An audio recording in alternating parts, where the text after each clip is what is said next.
Okay, now just a minute. I'm going to mute everyone.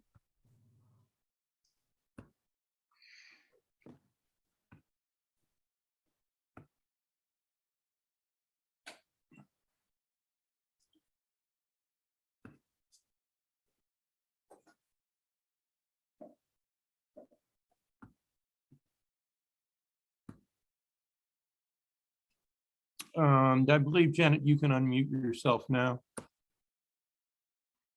Okay, here I am. I'm ready whenever you are. So, You can do a screen, if you have an introduction. Let me just spotlight you first. And we are recording. okay. And when you're ready, I believe I made you a co-host, so you should be able to go ahead and screen share. Okay, I'll start sharing my screen now.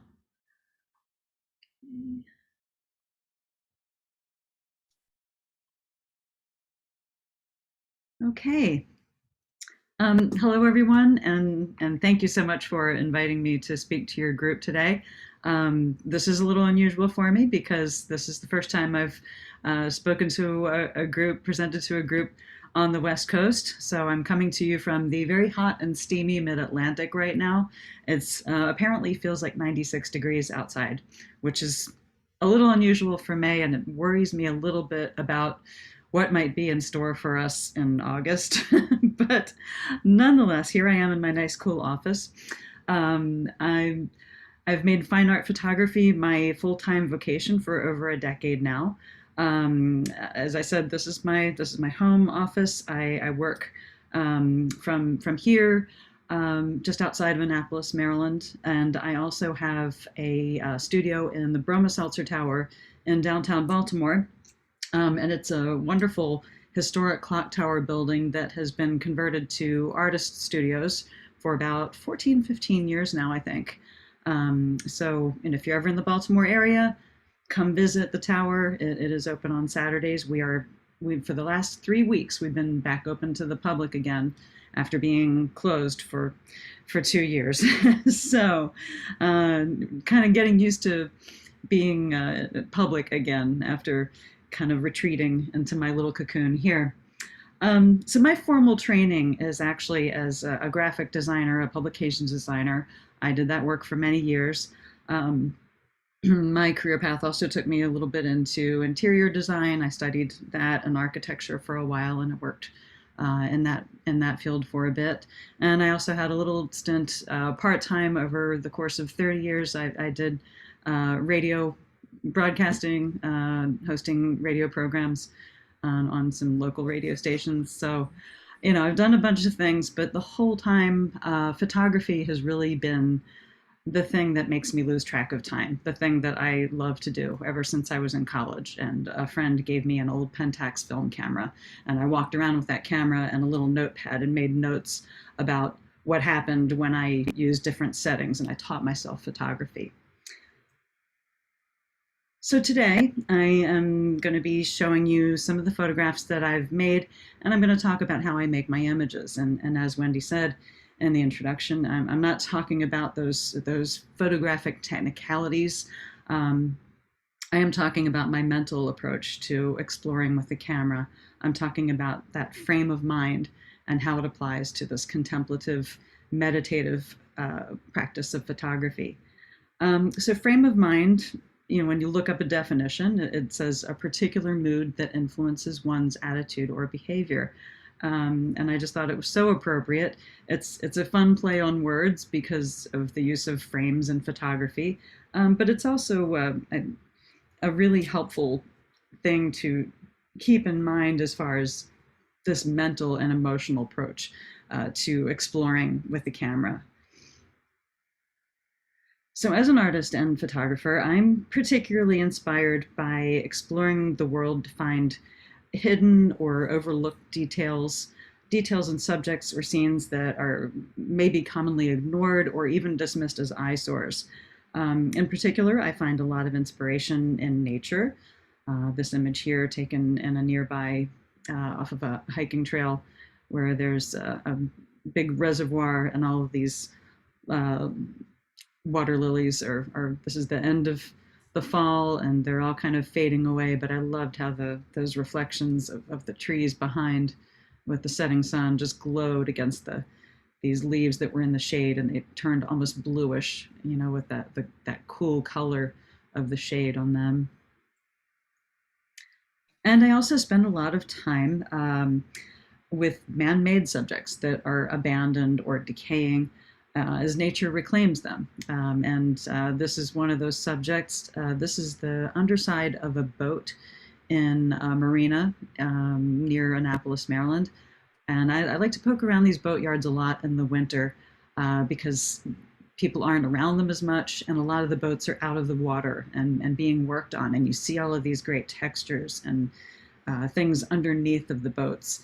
And there's a section in the back of a lot of marinas where the sort of derelict boats are, where they get really, really crunchy and interesting. And there's just lots of texture and color and really surprising things there if you go and poke around and are willing to kind of get on your hands and knees a little bit and get dirty. And so those two sort of disparate things are where I find a lot of inspiration in nature and in those man-made things as nature reclaims it.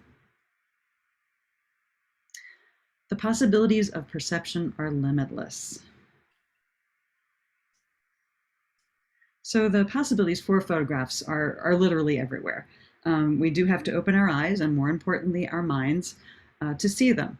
And I happen to enjoy photography the most when I'm pushing up against abstraction, when the scene that I'm capturing starts to challenge your sense of perspective and your sense of scale.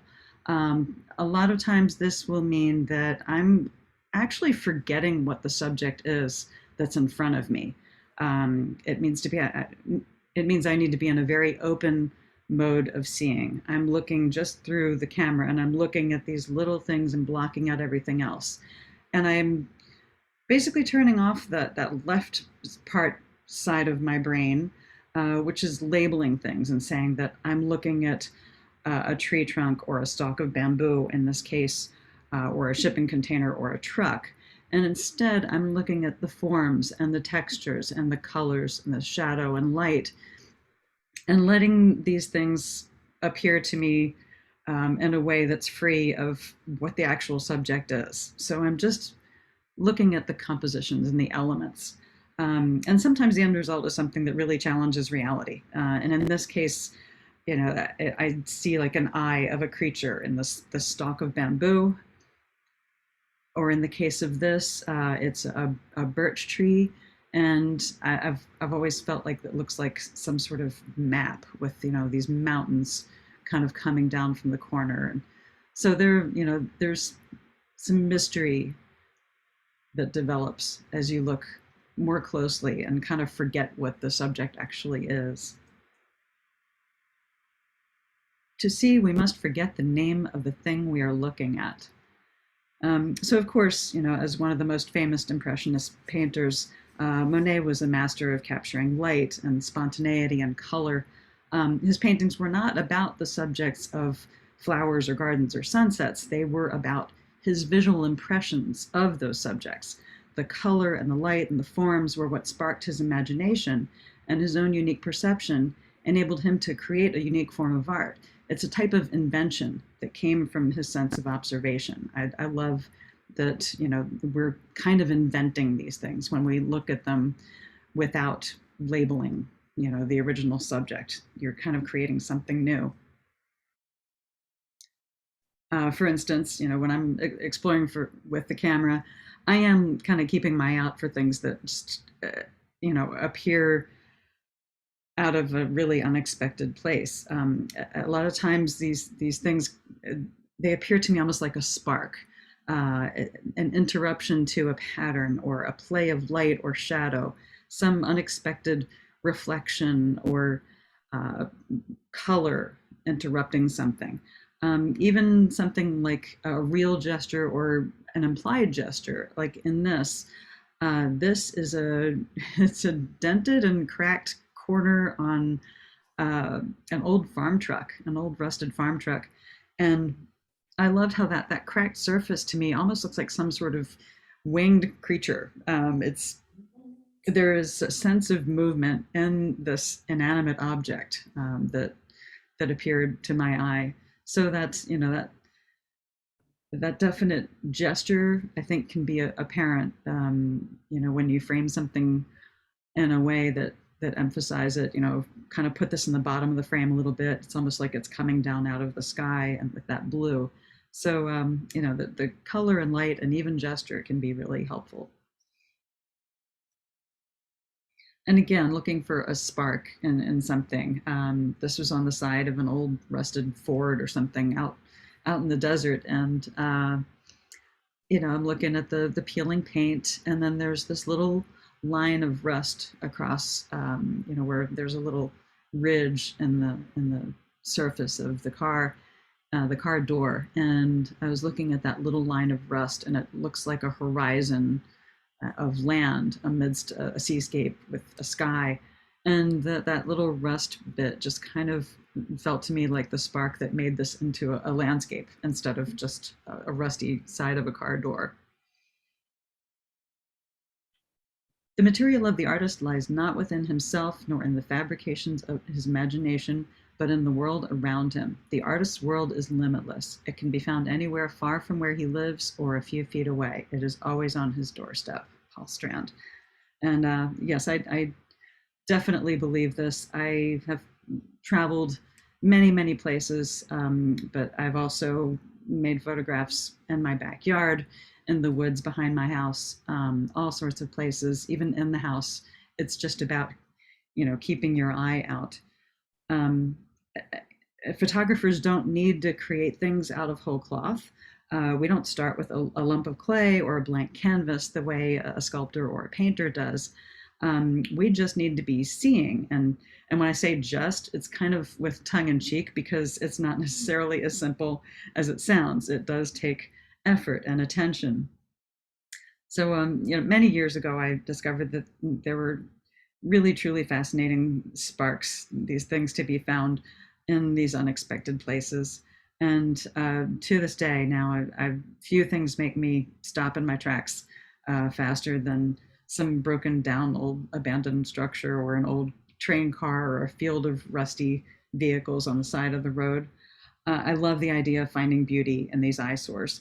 I like the challenge of finding a subject that is not typically attractive or exciting, and making it interesting by observing it in a new way. Again, this is another sort of example of that. I just came upon these basically ruins of a burnt down machine shop in a rural area on the eastern shore of Maryland. And these pieces of metal that had clearly been in a fire, and this concrete surface, and the rust had just been all, integrated into everything. And then these wonderful shadows that were cast by the pieces of metal that were a little bit twisted and warped, and just really played with the abstraction of it until it became something else. We look at the world and we see what we have learned to believe is there, what we have been conditioned to expect. But as photographers, we must learn to relax our beliefs. Aaron Siskind. So relaxing our beliefs is, I think, a great part of what helps us tap into our creativity. And we all have creativity. I know some people who think, oh, I'm not creative at all, and I don't buy that. I think we all have some type of creativity in us. It's the product of our own individual perceptions, our unique viewpoints. It's different for everyone, how creativity manifests itself. It's really part of our basic nature as humans. I think in our culture, we simply tend to maybe stop practicing it so much because our Western upbringings tend to sort of emphasize more practical needs. But I read an analogy for how creativity works that I do like. It says, the sun is always radiating light, even though we can't always see it. No one has to work to make the sunshine, but sunshine becomes visible when the clouds are not in the way. And similarly, creativity is always there, but it arises when the mind is practicing the state of openness, and when our own self-imposed clouds or our mental obstacles are cleared away. And this photograph is It's on the side of a boat. Again, more poking around in junkyards and boatyards. I just loved how the patterns and that the blue at the top is almost like a sky, and there's something organic, but but very graphic in this. So these mental obstacles, they often take the form of our own emotions, our attitudes, things like frustration or competitiveness or laziness, fear. I think we're really cut off from our creativity by our own internal dialogue, which we're not even really often aware of. It happens when we're assigning verbal characteristics or judgments to what we're experiencing or to a subject that's in front of us, rather than exploring the visual opportunities that are there in front of us. For instance, we see that it's a rainy day and we just assign this value judgment saying, ugh, what a nasty day, rather than see what is there visually as a result of the rain as an opportunity to be explored, like the play of raindrops on a surface. This image, is one that reminds me of that. This is in Lassen National Park.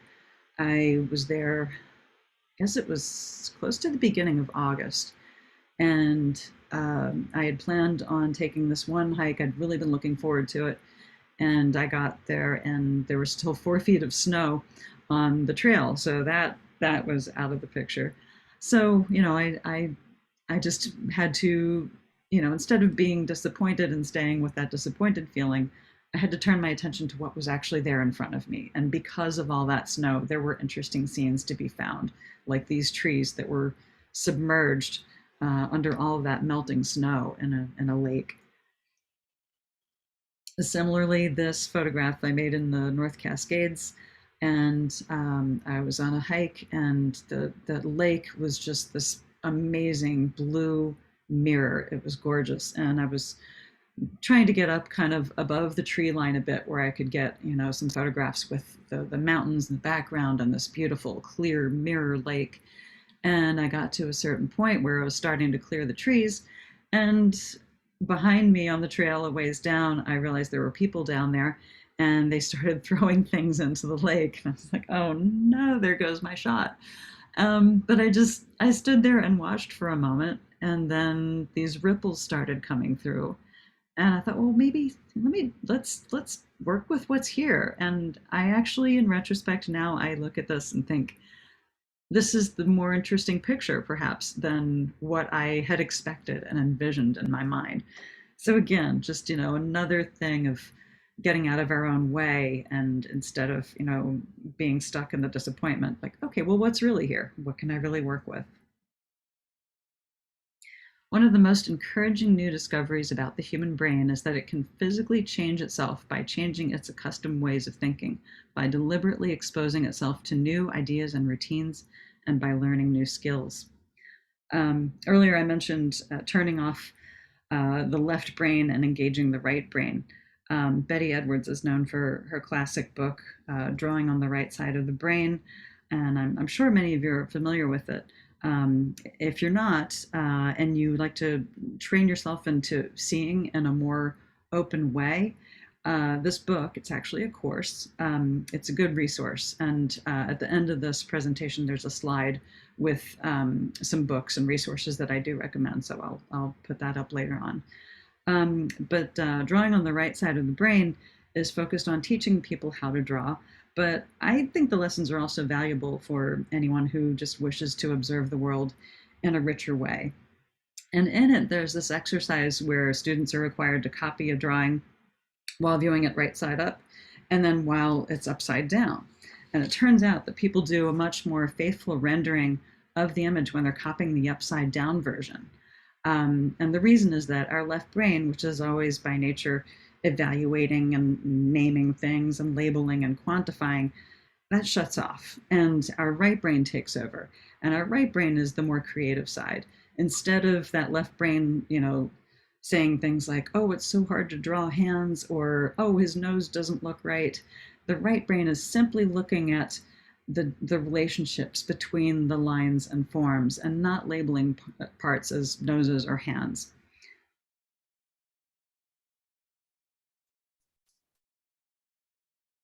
So the camera, I think, is a really great tool for that right brain method of seeing, especially if you're interested in making something that's a little more abstract, that has a little bit more mystery. The viewfinder of a camera is a natural device for sort of eliminating these extraneous details as we get closer to a subject. And when you eliminate details, I think you can really increase a sense of mystery.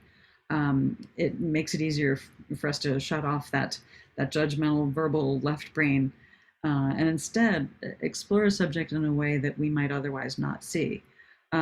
This picture I took out in Colorado, right on the Colorado-Kansas border about 10 years ago, and I was actually in this very spot just a few weeks ago. And it doesn't look quite like this anymore, but the same place was still there. And this is it's some sort of operation where grain silos where there's some sort of processing going on, and these hills of grain are made for, if I change the angle of this and you could see more of an angle, you would see the equipment in the background with the chutes where the grain comes out and creates these hills. But I really wanted to photograph in a way that created this sense of mystery and like, what is this? It looks like sandstone. The layers were just so striking, and including that bit of the sky too. I liked the relationship between the clouds and the organic form of the clouds, and then these hills as well. So the photograph is not about a grain operation.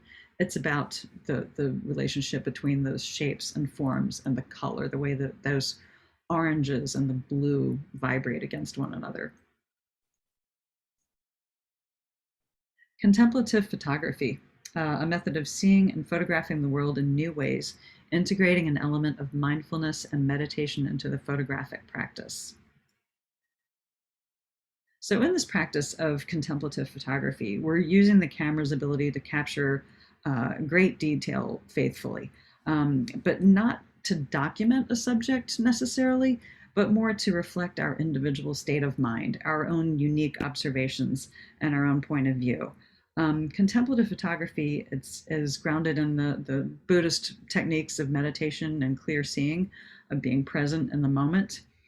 In this practice, you're shooting what you see without prejudice or distraction or expectation. That's the ideal. Of course, it's always an effort to accomplish that. It's an ongoing, they don't call it a practice for nothing. You're never perfect at it, and it's something to strive for. But when you are seeing clearly in this way, you might find yourself producing more unusual or expressive images, possibly more abstract. But when your mind is busy with distractions, you're more likely to overlook either extraneous things that are coming into the frame, distracting elements, things like, a tree branch poking into something that you don't want it interrupting, or if you're like me, your restless mind might be wandering ahead, wondering what is around the next corner, worrying about what great shot you might be missing. FOMO is a thing, as the kids say, the fear of missing out. I have it, and sometimes I have to slow myself down and not go chasing the next thing, but stay with what I'm looking at if I really feel like there's something there. Because when I do take the time to slow down and connect with what I see, rather than what I expect or what I want to see, usually the more successful I am. Rushing is never good for what I'm trying to do. The moment that I find myself anticipating is usually when the magic slips away. And these few photographs here are macro details from a trip that I took out to the desert Southwest a few years ago. And I had been planning on doing some long hikes to some, really fascinating locations that, take a little effort to get to. And 2 weeks before the trip, 10 days before the trip, I sprained my ankle. So the doctor said no long hikes. So my plan was completely I had to shelve those expectations, and I really made it into a practice of slowing down. And I would pull the car over, on the side of a random wash somewhere where I could walk like a mile, looking very carefully at the details on the ground, and then walk back to the car without having a long day hike. Um, so these little details. This is a piece of petrified wood, and I loved how that little juniper berry is just like stuck in that little crevice in it. Gives a little bit of a spark and a little tiny bit of a hint of what it is. This photograph just looking straight down at the ground, into where the rock had been worn away in this wash by millennia of floods, and also left that sand in uh, that little river that's worn away into the rock too. Just all these little details, just really by looking down at what was under my feet, and shelving my expectations. And again, another one in the desert. This one was in Valley of Fire. Just walking down a random wash that was full of sand, and this rock was just kind of nestled in the sand ripples, like some sort of gem in there. When subject matter is forced to fit into preconceived patterns, there can be no freshness of vision. Following rules of composition can only lead to a tedious repetition of pictorial cliches. Edward Weston. Um, I mean, that's a pretty, brutal, extreme kind of argument, but I think it's a quote worthy of discussion. I do believe that one can follow rules of composition without falling into a trap of cliches. But I think he has a really valid point that forcing a subject matter into a preconceived notion can make for technically solid but not terribly exciting images. To take our practice further, I think it's important to know and understand the rules, but also to recognize when the rules don't necessarily make a better photo. Sometimes a photo composition defies the rules, but it communicates the photographer's point of view or their emotional state in a way that a traditional composition would not. So I think being willing to experiment and take chances is really important, and just sort of embrace, like, if it's speaking to you. And this composition it's very chaotic. Um, I do think that there is some structure in it, enough to hang on to, but it is the scratches and paint on a train car. And I just loved how, looking at it up close, to me, it is a found abstract painting. If I had painted this, I wouldn't have been any happier with it. I loved, how this felt to me and how it looked. And I think that's really important, to not always, oh, the rule of thirds or the rule of this or that. Sometimes just capture the thing that speaks, and I think if it speaks to you, it'll speak to other people. So we all enjoy finding subject matter that is worthwhile. And by worthwhile, we usually mean that it's conventionally attractive, it's beautiful. And that's why we see so many photographs of landscapes, of sunsets and flowers and waterfalls. Conventional approaches to photography have always encouraged this, as they tend to emphasize the subject matter as the key to a successful photo. And there's nothing wrong with that. And there is a lot of joy to be found in the hunt for a great subject. But to keep stretching, I think going beyond the subject matter into a frame of mind where documenting an attractive subject isn't the point. Rather, the idea is to explore a specific visual aspect of a subject. That subject might be unremarkable to the casual onlooker. It might be mundane or even ugly, but exploring an ignored subject with fresh eyes is the place where you might find photography becoming more exciting. And of course, scenes of beauty are to be celebrated, and I can't resist them either. This was in the Arctic, in Greenland, and just irresistible, place to take pictures. These icebergs floating by as we're on the ship. But in photographing this, I did want to compose it in a way that really took in the layers and explored that depth of it, and also that sense of scale of that really large iceberg in the foreground played against the mountains in the background as well. And this image again, Mount St. Helens, it's a beautiful location, no denying that. Scenes of beauty are definitely to be celebrated. Um, it- but when photographing these places or subjects that are conventionally attractive or they're popular locations, I'm always trying to see them in my own unique way. The key is there for me, again, narrowing my focus to the visual forms I see rather than always trying to capture the sweeping postcard view.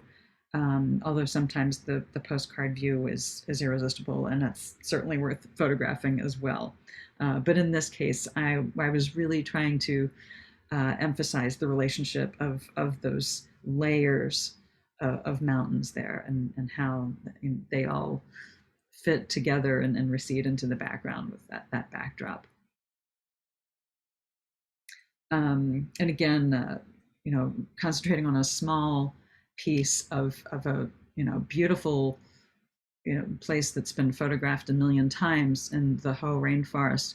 Of course, I got pictures of the tree canopy with all of the huge, amazing trees and all the moss. But this one I kept coming back to because it's this quieter moment, this little detail of these ferns just backlit, very gently backlit, and growing out of the side of that tree.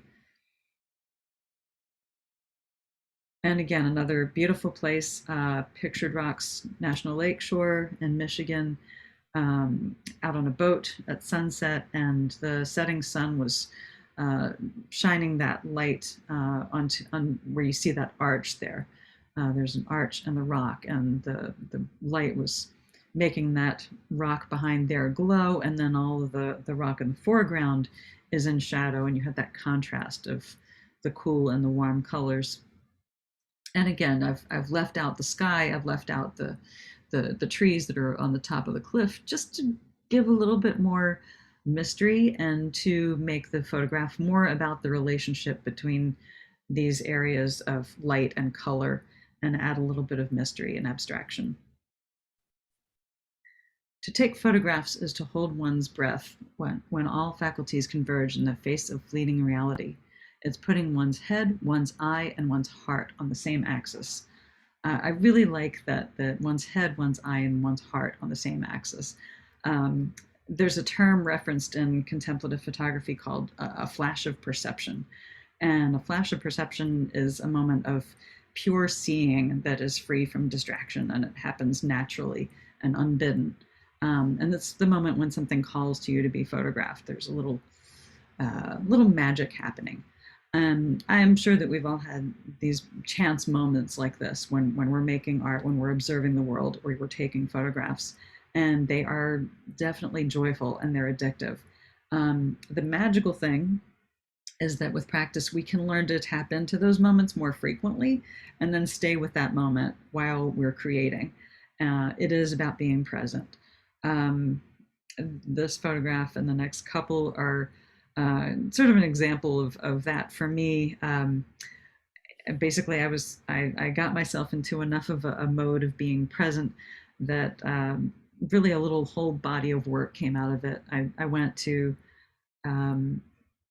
visit this. It's a place down in Georgia, in the mountains in Georgia, called Old Car City. I heard about it. I'm like, I'm gonna take a little overnight trip. It's a pretty long drive, but and I thought, I'll spend a day there taking photographs. And basically, it's just all of these old cars amongst pine trees and just sitting there. People aren't taking parts or anything like that. You can pay a fee and go wander around all day long. And I just found all these wonderful little details in these chrome pieces and these logo plates and all these little wonderful, I think this is the graphic designer in me that wanted to celebrate these little gems that you just don't see as much on modern cars now. The typography, and the logo plates. And I loved too that they were all amongst this patina of the car just naturally being taken back over by nature. So, you know, again, I spent a full day there and shot many pictures. And I decided at the end of the day I wanted more, and I spent another night there and went back the next day and took that many more pictures. So it is just being with something and letting that spark happen.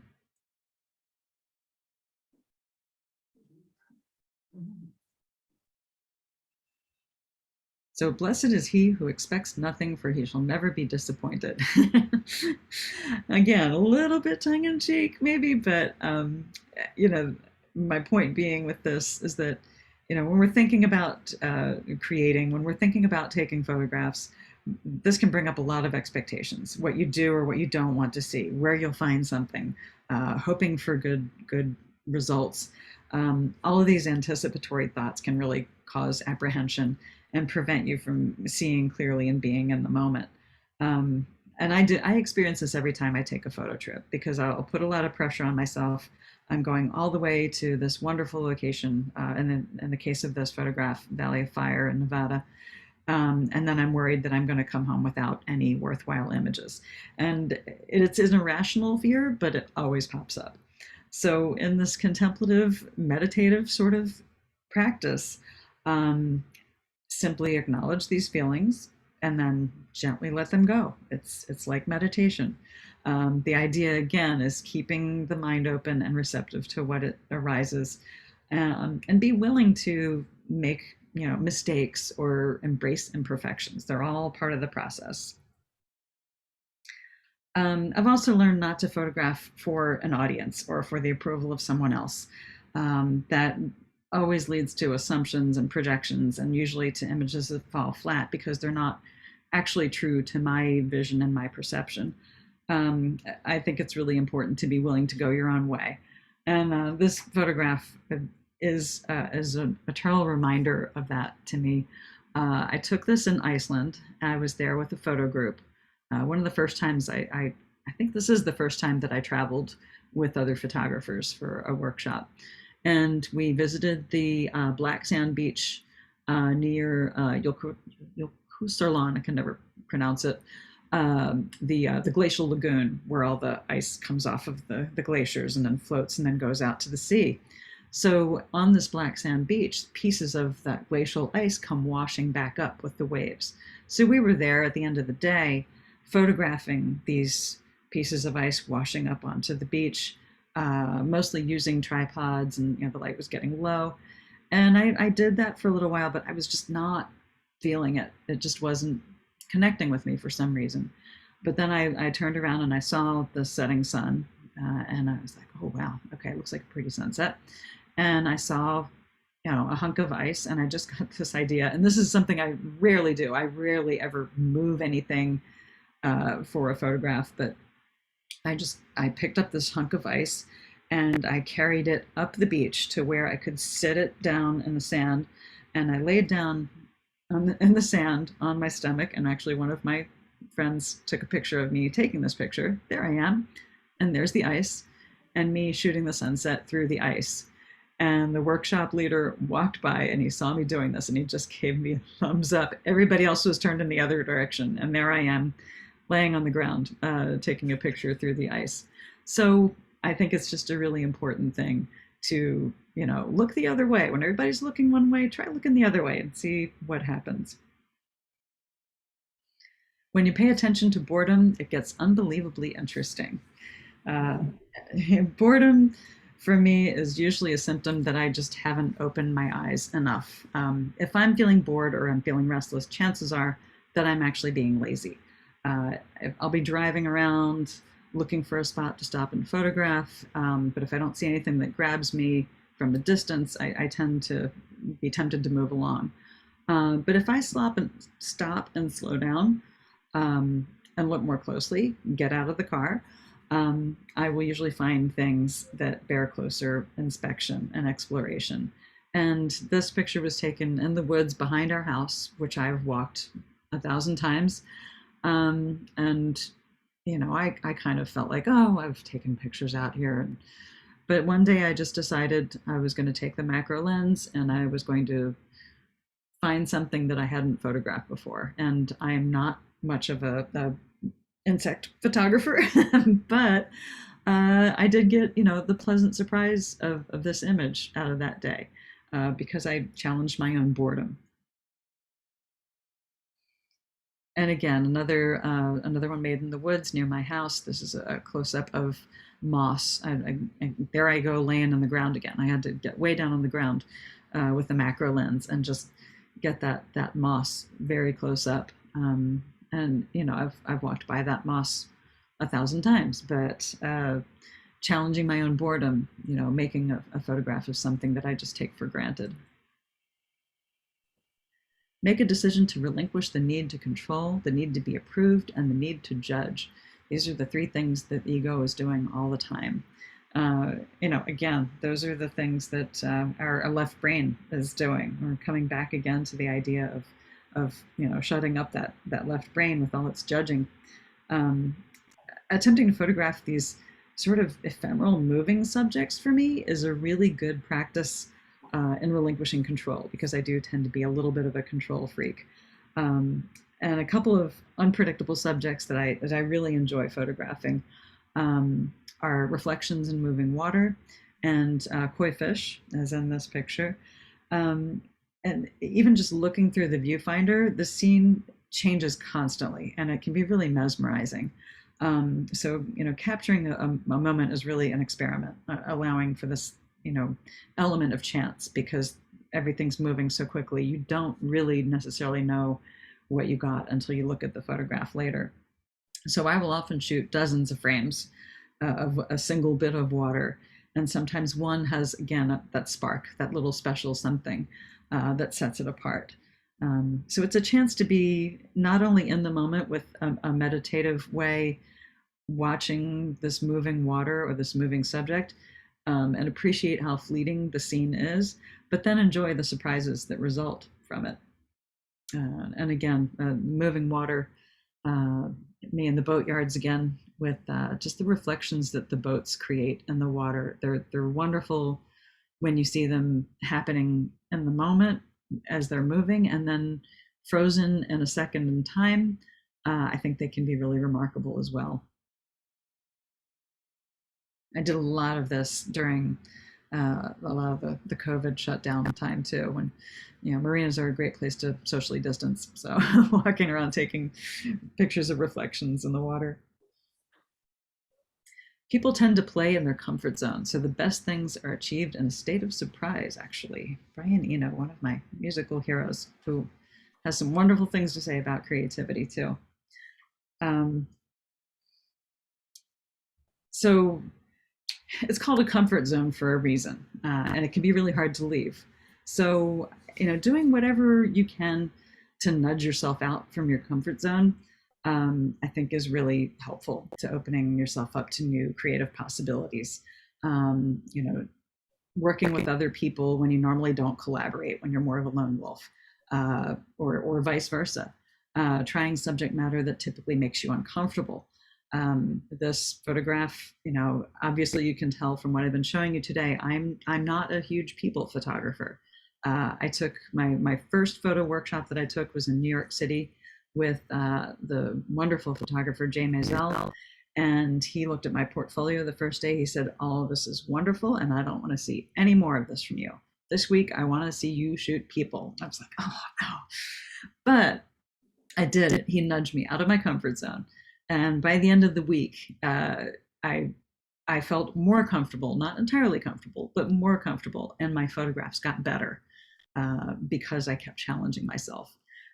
So when I went to Cuba a few years later, which is where this photograph was taken, and it's such an amazing place for people photography, that I was much more willing to get in on the action, and yes, stand behind a boy with a baseball bat and a baseball that was flying towards me and my expensive camera. But this is what you do to get the picture, and I was thrilled with how a lot of the pictures from Cuba turned out, because I got out of that comfort zone. Another example of me not being in my comfort zone, but really enjoying the results. Uh, 2018, my husband and I joined some friends who had coordinated an amazing safari trip to Zambia. And I'm not a wildlife photographer, but I bought a long lens for the trip, and I think I had one practice session with it before we went out on the trip. And uh, you know, there there are a couple of pictures from that trip that I'm super happy with, and this is one of them where I just felt like, oh my gosh, I just happened to have, the perfect sort of perspective, an angle, from a vehicle, shooting these amazing birds, these carmine bee eaters on this shrub that looks almost like a globe in shape.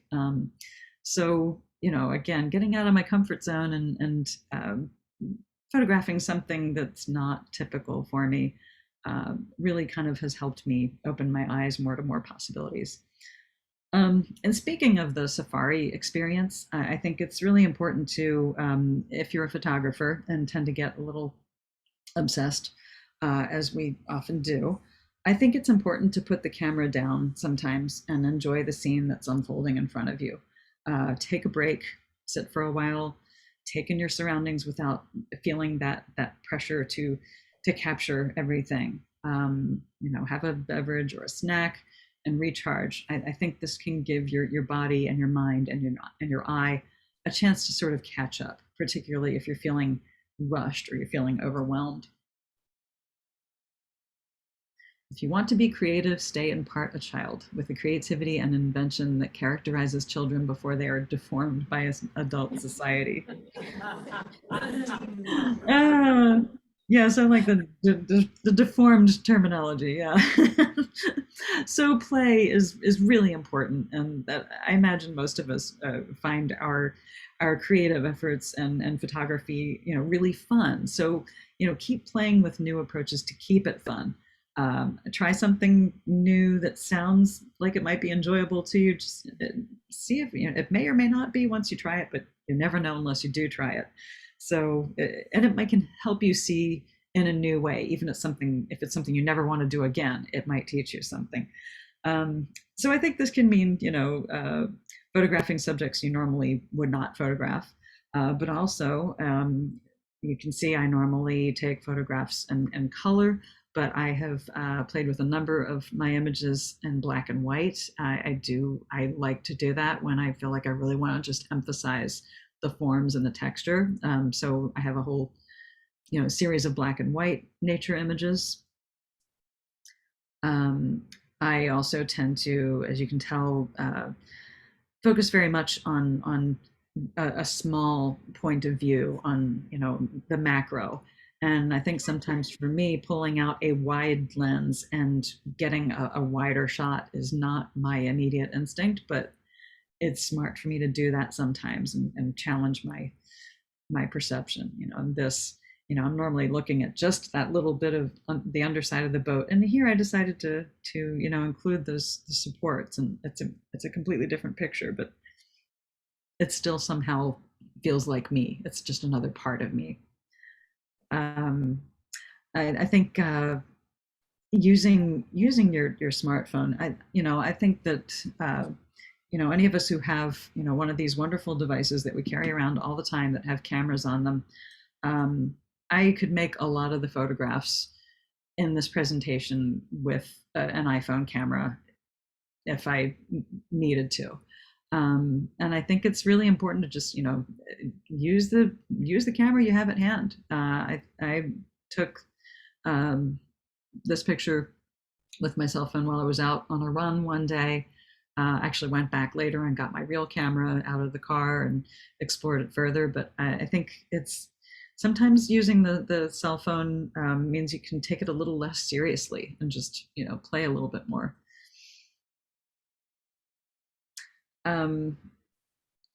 Another thing I like to do sometimes is go back into my archives. I'll pull out a folder of images from 5, 7, 10 years ago and revisit and see what I might have missed before. This image I took 12 years ago um, on the beach in Oregon, and I didn't do anything with it at the time. And about 3 years ago, yeah, I had an exhibition and was looking for something else, and I came across this and did a little bit more processing on it. I was like, I really, really like this. And I printed it. I had never printed it before. So I think revisiting things can be really can spark your creativity too. Like, you know, what have you been ignoring that could be reworked or reevaluated or reappreciated? And I also find that you know, for photographers especially, or anybody who's working in some sort of digital format, printing the images instead of looking at them on a screen can be really helpful. And I like sometimes to take a lot of my printed images and look at them together and see the relationships between them. Sometimes really unexpected things come up. Just another way of looking at the work and how it, you know, one subject matter relates to another, or you know, what common color palette is happening here, or what common, you know, relationships are there between the work.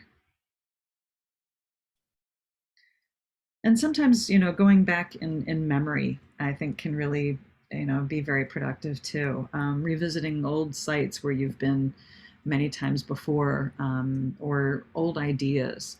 I think, you know, just sometimes a new spark happens that didn't seem to occur to you before, because you know, we there's a quote about you know, I revisit places to see not how they have changed but how I have changed, and I do see something different every time I go to a familiar place.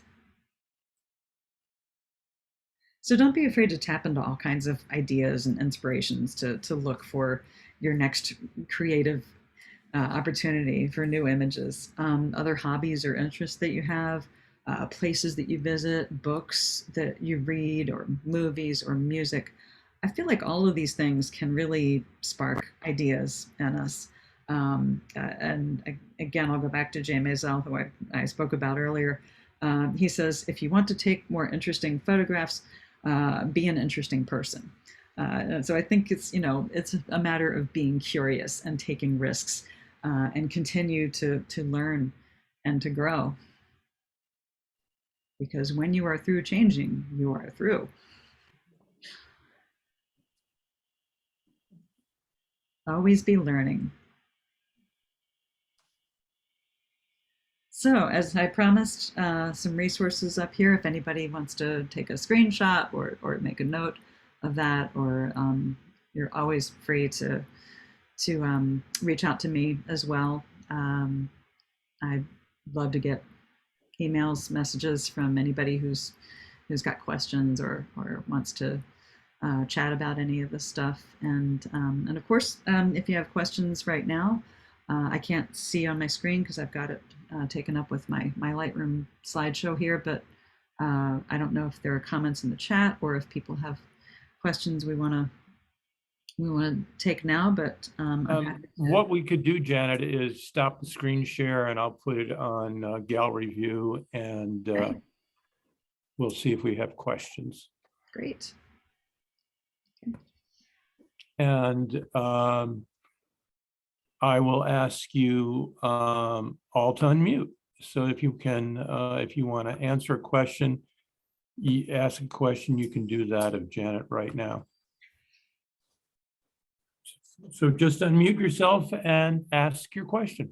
I see kitty cat. Oh. Kitty. I have a question. Go ahead.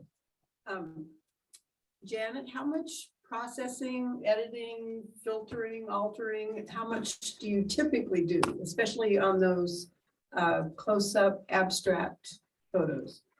It varies, but typically not a lot.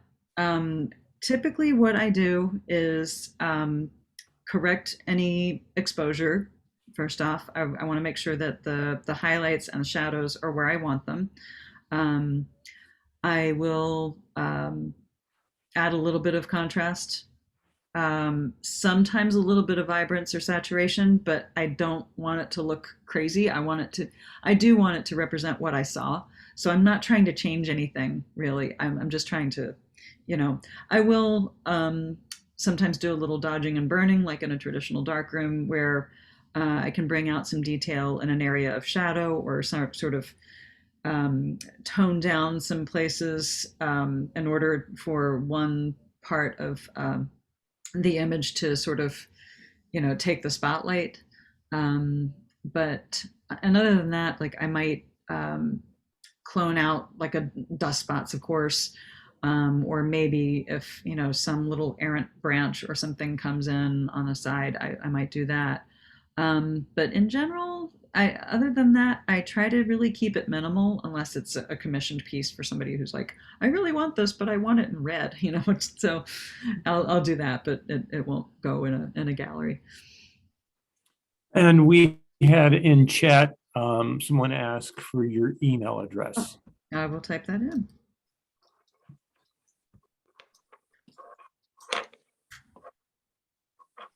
And it's simply janetjeffers@gmail.com. Is that a printer behind you? Oh yes, this is my old printer. My current workhorse printer is in my studio in Baltimore. This is the one that it replaced. This is an old Epson, and it no longer will print on glossy paper or coated paper. It'll only print on matte paper for some reason. So I don't use it very much, but it's good to have something at home here. So Janet, if I may ask a question, Sure. why do you have a studio in Baltimore as well as what you have at home? Well, it started, when did 11, 12 years ago? It's when they were promoting it as artist spaces, the building was partially rented out, and a friend of mine was the building superintendent at the time, and they were trying to get more artists to show their work there. So on the open studio days, they would say, hey, you want to come, you know, show your art in one of these empty spaces just for the day. And the first day I showed my stuff there just for one day, I think we had something like, you know, 80 people come through. And I thought, well, this is kind of cool. And I was like, but I don't really need a space. I've got a space at home. And my husband sort of helped talk me into it, because at that point I had been working from home, both in my old graphic designer life and then, you know, as a solo artist, for a good long time. And at that point, I think I was getting a little too comfortable having conversations with the dogs. So, it was really good to, you know, have a place to go to where there's an art community. It got me out of my comfort zone, again, comfort zone, into a space where people were going to be coming and visiting. I had to get comfortable talking about my work. I'm so glad I did it. I didn't think I needed it at the time, but my husband kind of nudged me. He's like, it would be cool for you to, you know, have this space outside of home. And at the time too, he was self-employed working from home. And my space in here doesn't have a door, so I'd be trying to work and I could hear him on the phone, and the dogs would come in, and you know, so it was nice to have a place to go where it was just work. I would go in there and really just be focused on work, and I didn't have the interruptions that I have here at home. But over the last couple of years, working here has been nice too. So it's, you know, 12 years is a long time to have one studio space.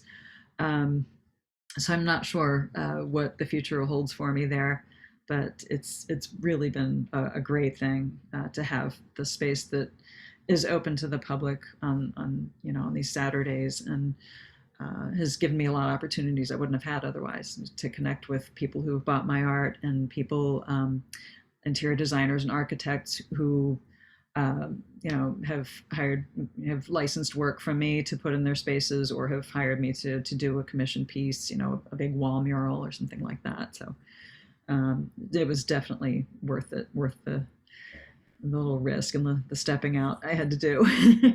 So in addition to just being a workplace, it's also a gallery. So it's sort of like you've Yeah. got a gallery and a workspace together. Yes. How large is it? Let's see, my space is, I guess, about 10 feet by 10 feet. It's not real Okay. big, but it's big enough to have, my computer set up. My new printer is larger than this one.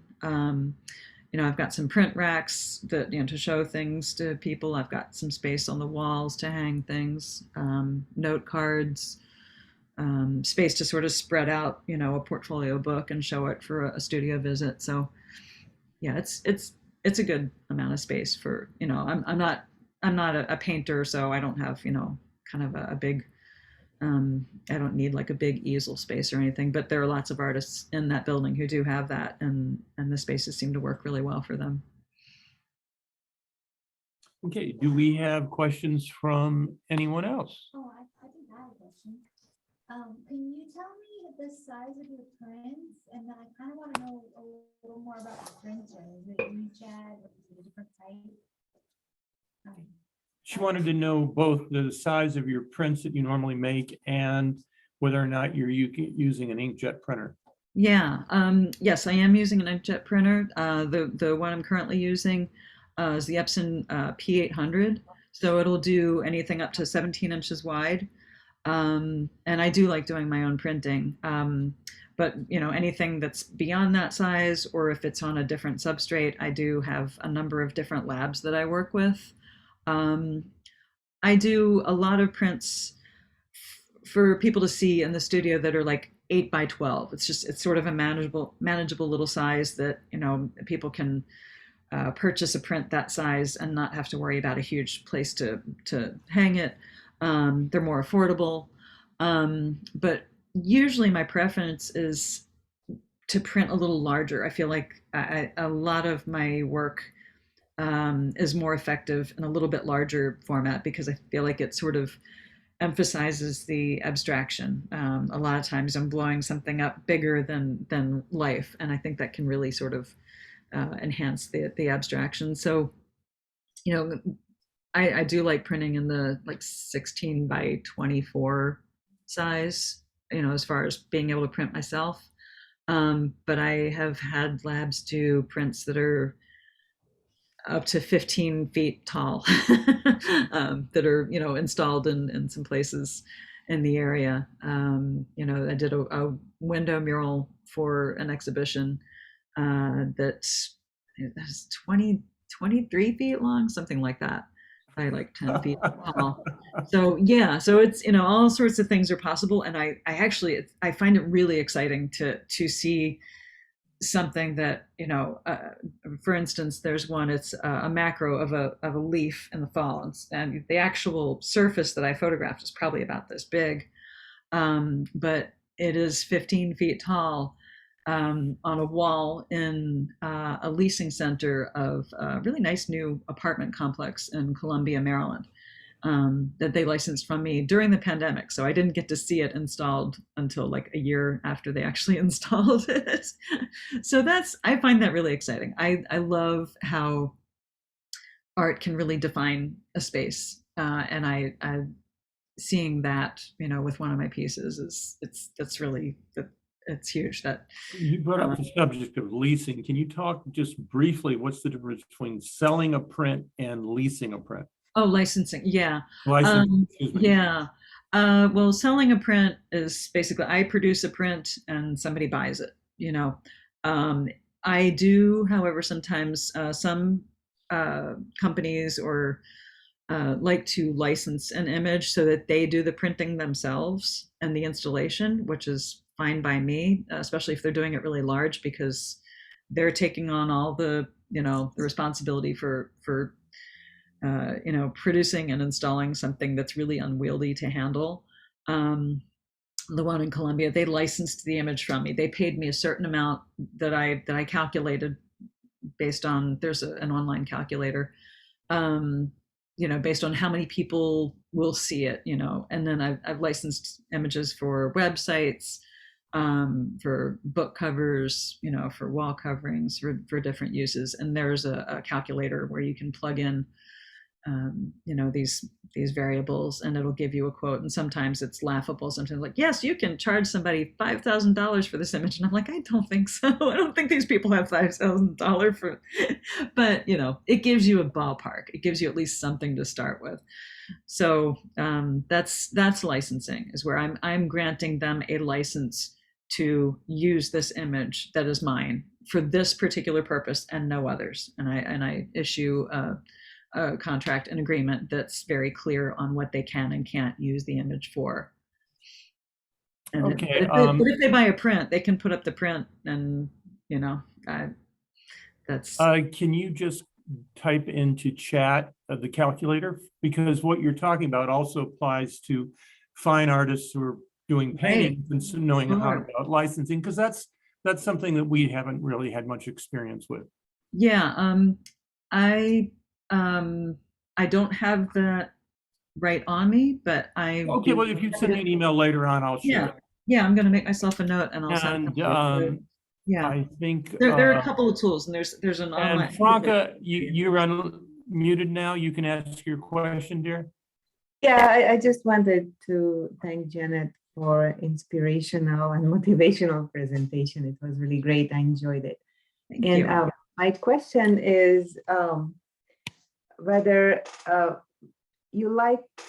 what do you think you're more productive and more creative, when you photograph alone, or when you photograph with a friend or two, or if you are photographing with a large group of people, such as a workshop? And that's a good question. I tend to say alone, because I do feel like I can really get lost in what I do without worrying about what anyone else is doing, or even when my husband and I travel together, I know it kind of drives him nuts, but I'll be like, oh, take a picture, and I'm doing my thing. But I'm always aware that there's somebody, waiting for me. I'm always aware that there's somebody else, and I don't want to just, spend a half an hour on one little, crack in a sidewalk or something.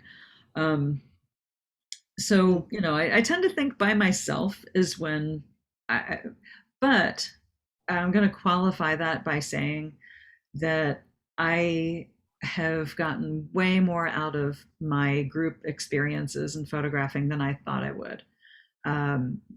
Because I took photo trips to the Arctic and Antarctica and Iceland and Cuba. And I do feel like I did get to see things in different ways, and I learned from other people and what they saw. I think it's really interesting to work with a group of people, because afterwards then we all see each other's work, and it's really cool to see like how we were all pointing our camera at the same thing, but somehow we all end up with different images.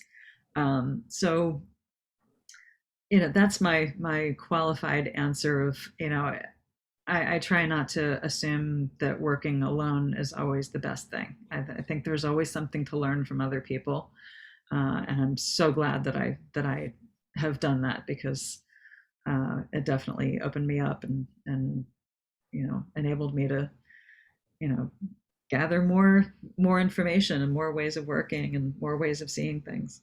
Yeah, I asked that because of one slide you showed in your presentation about challenging yourself.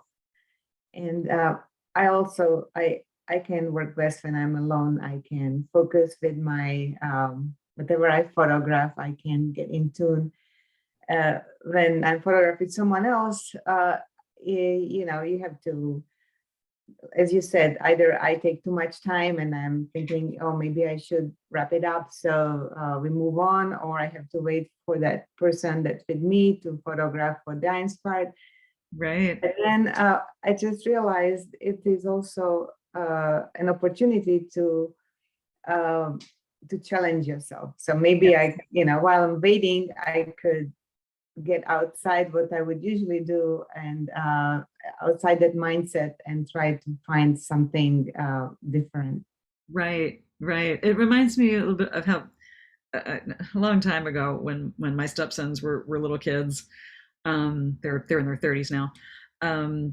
We were stuck in a traffic jam. My husband and my stepsons and me were stuck in a traffic jam somewhere, and they were, you know, and I think it was my husband said something about, you know, well, we're here, we can't do anything about it. There's some reason why we're here now. Like there's just appreciate whatever it is that, you know, like try to find the reason why we are here in this moment in this place right now. So, you know, I try to remember that when I feel like, oh, I'm kind of antsy to move on, but this person's still doing their thing. Like, okay, well, let me just stop and see what is here that I'm missing by being antsy to move along. So yes, I agree, Franca. That's Mhm, mhm. Okay, do we have any more questions, or should we let Janet get on with her day? And I think we wrap it up, but I do have one request. When you send over online calculator about licensing, include where you find your photo groups, that you get to go to Iceland and Antarctica. I will. Yeah, I've mostly gone with the dynamic duo of John Paul Caponegro and Seth Resnick. They're starting up trips again. They have a really wonderful. They're I call them a dynamic duo because they're great to travel with. And John Paul is very he's very like zen and soft spoken and very introspective, and you know, and Seth is like madman. Seth is just like, he will jump off of any iceberg into the water, and he's kind of bold and loud. So they're very yin and yang almost. So they're great to travel with. They both have incredible eyes, and they see things differently, and you learn different things from both of them. So what's it? Digital Photo Destinations, I think, is the name of it. But I'll share the link to them as well. And their trips are not cheap. They also do workshops. JP does one in Maine at his home. He does a couple of them, like on printing, and so they're both extremely generous with their time and their knowledge, and they also they know their locations. You know, they go to these places, and they know how to do it all right. So yeah, that's that's who I've gone with so far. But and it's definitely it's an adventure, and haven't gone anywhere much for the last couple of years, but maybe again someday in the not too distant future there will be more. And you said you had just come out west. Yeah, I drove. I took my car, and I spent about 6 weeks. I drove out to southern Arizona and New Mexico, and then up through Colorado. I hadn't done that in a long time, and had a good little chunk of time that I just said, you know, I want to go do this road trip thing again. And my husband had some plans too, that in Texas, so we both kind of did our own thing, and I like that solo road trip thing. I always enjoy that. Cool. Thank you. Thanks so much. Thank you. well, thank you, Janet. Thank you, Janet. So inspiring.